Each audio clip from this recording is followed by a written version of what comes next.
Baik, Assalamualaikum warahmatullahi wabarakatuh. Perkenalkan, nama saya Kiki Ulam Fauji dari kelas TI 4412 dengan NIM 120120424 IT 60. Di sini saya akan berkultum yaitu tentang adab pergaulan. Baik. Adapun tujuannya, yang pertama yaitu paham adab bersosialisasi dalam Islam dan mengamalkannya. Yang kedua, tahu tentang hubungan komunikasi lawan jenis dalam Islam. Yang ketiga, tahu batasan tentang yang boleh dan haram dalam komunikasi. Baik. Nah, di sini juga ada 4 parameter keberhasilan. Yang pertama yaitu menghormati yang lebih tua, 2 mengayomi yang lebih muda, 3 menghormati atau menghindari ikhtilat dan khalwat. Yang keempat, menjaga aurat. Baik. Nah, meskipun manusia berbeda bangsanya, sukunya, keturunan, nasib, dan lain sebagainya, pada hakikatnya Allah menciptakan manusia semua sama. Yang membedakan hanya ketakwaannya. Adapun hadis Allah dalam surat Quran surat Al-Hujurat ayat 13 yang artinya, wahai manusia, sesungguhnya kami menciptakan kamu dari seorang laki-laki dan seorang perempuan, dan menjadikan kamu berbangsa-bangsa, bersuku-suku, supaya kamu saling mengenal. Sesungguhnya orang yang paling mulia di antara kamu di sisi Allah ialah orang yang paling takwa di antara kamu. Sesungguhnya Allah Maha Mengetahui lagi Maha Mengenal. Dari ayat di atas dapat kita lihat bahwa dari sekian banyak manusia yang diciptakan oleh Allah, yang paling mulia di sisinya adalah yang paling bertakwa. Allah tidak menyukai orang-orang yang sombong dan menganggap orang atau dirinya lebih hebat dari orang lain. Nah, adab masa kini yaitu bicara tentang pergaulan sesungguhnya, berbicara tentang hubungan manusia dengan manusia lainnya. Manusia memiliki sifat tolong-menolong dan saling membutuhkan satu sama lain. Nah, akan tetapi manusia itu tidak semua manusia memahaminya bagaimana seharusnya ada pergaulan yang baik antar sesama. Pada zaman sekarang banyak akibat negatif ataupun pergaulan yang salah, yaitu contohnya seperti pergaulan bebas, berbagai perilaku menyimpang, kasus pelecehan, yang utamanya sih kasus pelecehan.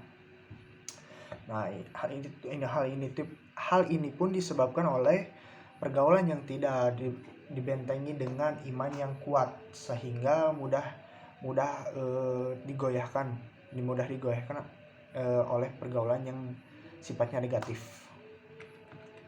Nah, adapun adab dalam Islam, yang pertama ada adab dalam pergaulan antar lawan jenis laki-laki dan perempuan. Yang kedua ada pergaulan sesama jenis. Yang ketiga ada pergaulan antar agama. Yang keempat ada pergaulan antar tetangga. Yang kelima ada pergaulan antar keluarga. Pergaulan antar lawan jenis, yaitu pergaulan antara laki-laki dan wanita, menjadi pembahasan yang menarik dan memiliki banyak komentar. Fenomena zaman ini menunjukkan bahwa istilah pacaran itu sudah tidak asing.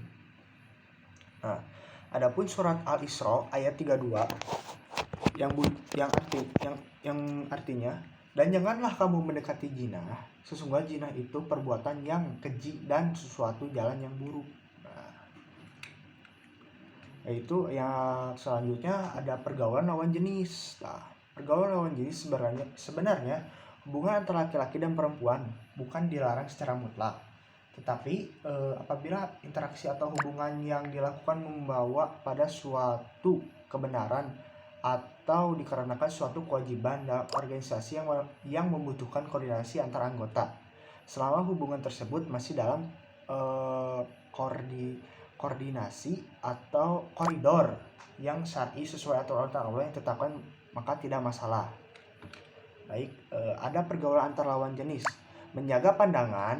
Yang kedua, menjaga aurat masing-masing terhadap yang bukan mahramnya dengan berbusana yang baik. Yang ketiga, menjauhkan diri dari perbuatan yang dapat menimbulkan kepada zina.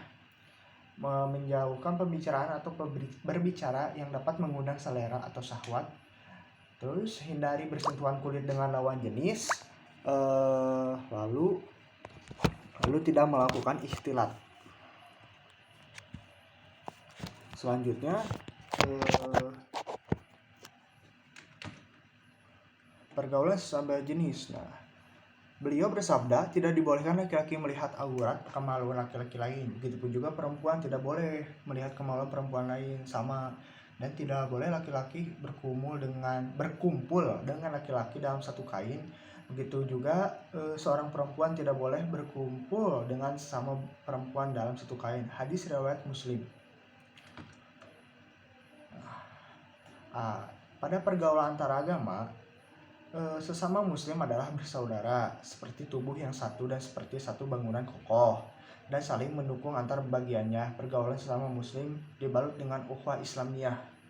Nah, contoh baiknya yaitu Nabi berdiri ketika iring-iringan jenazah non-muslim melewati beliau. Namun masalah akidah dan uluhiyah kita tegas terhadap mereka, seperti tidak mengucap dan menjawab salam kepada mereka, tidak mengikuti ibadah mereka dan semacamnya. Lalu pergaulan antar tetangga. Nah, tetangga harus kita hormati, misalnya dengan tidak menjoliminya, menyakitinya, dan mengganggunya, dengan membantunya, dengan meminjamnya sesuatu yang dibutuhkan, memberinya bagian jika kita sedang masak-masak, ataupun membantu jika ada pertolongan yang dibutuhkan. Pergaulan antar keluarga, yaitu yang pertama bersikap santun dan lemah lembut kepada ibu dan bapaknya, terutama jika telah lanjut usia. Terus jangan berkata kepada keduanya. Yang ketiga, terhadap keluarga hendaknya kita senantiasa saling mengingatkan untuk kepada ajaran Islam. Baik, terima kasih. Selebihnya mohon maaf. Wabillahi taufiq wal hidayah. Assalamualaikum warahmatullahi wabarakatuh.